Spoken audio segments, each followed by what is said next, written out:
नमस्कार मित्रांनो, तर आज चाललो आपण कोरेगाव भीमाला. काही सकाळ सकाळ बॉटलीने पाणी मारलं आणि गाडी पुसून घेतली. निघालो आपण कंपनीत. पण कंपनीत गेलो, आपल्याला माहित नव्हती की लोड आहे का नाही. VIP पास घालून लगेच गेलो विचारायचं. आतमध्ये गेल्यावर समजलं की लोड आहे. मग लगेच लावली गाडी आपण भरायला. मग गाडी भरून घेतली.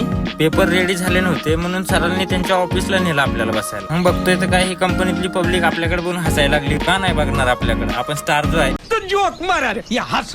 निघालो आपण दुसऱ्या कंपनी. बॉक्स जास्त होते आणि आपल्या गाडीत बसणार नव्हते. मग गेलो आम्ही गाडी चेंज करायला. मग मोकळा रोड बघितला आणि ह्या गाडीचा मटेरियल त्या गाडीत टाकला. काय भाई, पाटील मी निघालो ना गाडी खाली करायला. कंपनीत पोहोचलो आणि पहिली पाटलाची गाडी खाली करायला लावली. आज परत पार्सलच घेऊन आलतो आपण जेवायचं. मग आज काय चक्क पाटील आपल्यासोबत जेवायला बसणार होते. किसी ने तो बोला है मेरे बाट के खाने से प्यार बढ़ता है. मग काय दोघांनी एक बिर्याणी संपवली. मग परत आपली गाडी खाली करायला लावली. बसल्या बसल्या आपण असं व्हिडिओ काढत होतो तेव्हा पाटील बोलले आपल्याला पण असंच काढायचंय. पाटलांचा त्यांच्या गाडीसोबत एक व्हिडिओ काढला आणि त्यांना म्हणलं तसंच जावा घरी. त्या दिवशी आपल्याला इथे चहा खूप मस्त लागला होता, त्याच्यामुळे आम्ही परत